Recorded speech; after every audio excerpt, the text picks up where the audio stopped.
ಚಿಂದಿ ಉಡಾಯಿಸೋ ಖಾರ ಬಣ್ಣ ರುಚಿಯನ್ನು ನೀಡುತ್ತದೆ. ಆಚಿ ಮೆಣಸಿನ ಪುಡಿ ಚಿಂದಿ ಉಡಾಯಿಸೋ ಖಾರ ಬಣ್ಣ ರುಚಿ.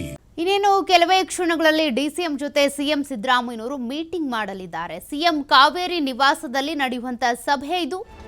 ಸಿಎಂ ದೆಹಲಿ ಪ್ರವಾಸದ ಬಳಿಕ ಮಹತ್ವ ಪಡ್ಕೊಳ್ತಾ ಇರುವಂತಹ ಸಭೆ ಇದು. ರಾಜ್ಯದ ವಿದ್ಯಮಾನಗಳ ಬಗ್ಗೆ ಈ ಸಭೆಯಲ್ಲಿ ಚರ್ಚೆ ಮಾಡ್ತಾರೆ ಸಿಎಂ ಸಿದ್ದರಾಮಯ್ಯ ಎನ್ನಲಾಗ್ತಾ ಇದೆ.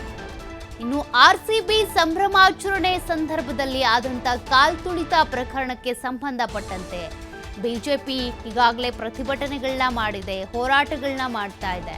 ಇದಕ್ಕೆ ತಿರುಗೇಟು ಕೊಡಬೇಕು ಅನ್ನೋದರ ನಿಟ್ಟಿನಲ್ಲೂ ಕೂಡ ಚಿಂತನೆ ನಡೆಸ್ತಾರಂತೆ. ಸಚಿವ ಸಂಪುಟ ಪುನಾರಚನೆ ಮತ್ತೆ ಪರಿಷತ್ ಸದಸ್ಯರ ನೇಮಕ, ಕೇಂದ್ರ ಸರ್ಕಾರದ ಅನುದಾನ ತಾರತಮ್ಯದ ಬಗ್ಗೆ, ಇದಕ್ಕೆ ಸಂಬಂಧಪಟ್ಟಂತೆ ನಾವು ಯಾವ ರೀತಿ ಹೋರಾಟವನ್ನ ಮಾಡಬೇಕು ಅನ್ನೋದರ ಬಗ್ಗೆ ಕೂಡ ಸಿಎಂ ಸಿದ್ದರಾಮಯ್ಯನವರು ಈ ಸಭೆಯಲ್ಲಿ ಚರ್ಚೆಯನ್ನ ಮಾಡ್ತಾರಂತೆ. ಸಿಎಂ ಸಿದ್ದರಾಮಯ್ಯನವರು ಹಾಗೂ ಡಿಸಿಎಂ ಡಿಕೆ ಶಿವಕುಮಾರ್ ಸೇರಿದಂತೆ ಈ ಸಭೆಯಲ್ಲಿ ಭಾಗಿಯಾಗ್ತಾರೆ. ಸಭೆಯಲ್ಲಿ ಚರ್ಚೆಗೆ ಬರುವಂತ ವಿಚಾರಗಳು ಅಂತ ನೋಡೋದಾದ್ರೆ ಈಗಾಗಲೇ ಸಿಎಂ ಸಿದ್ದರಾಮಯ್ಯ ಇರ್ಬೋದು, ಕೆಲ ಸಚಿವರು ಕೂಡ ದೆಹಲಿಗೆ ಹೋಗಿ ಬಂದರು.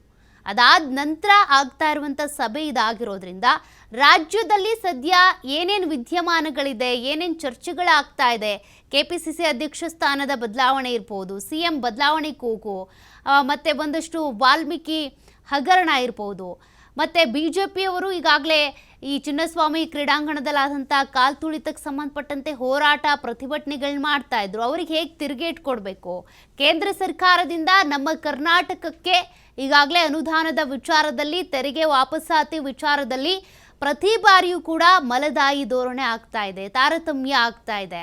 ಇದೆಲ್ಲದಕ್ಕೂ ಸಂಬಂಧಪಟ್ಟಂತೆ ನಾವು ಕೇಂದ್ರ ಸರ್ಕಾರವನ್ನು ಗಮನ ಸೆಳಿಬೇಕು ಅಂದರೆ ಯಾವ ರೀತಿ ಹೋರಾಟವನ್ನು ಮಾಡಬೇಕಾಗತ್ತೆ, ಎಲ್ಲ ವಿಚಾರಗಳು ಕೂಡ ಇವತ್ತು ಸಭೆಯಲ್ಲಿ ಚರ್ಚೆಗೆ ಬರ್ತಾವೆ ಅಂತ ಹೇಳಲಾಗ್ತಾ ಇದೆ.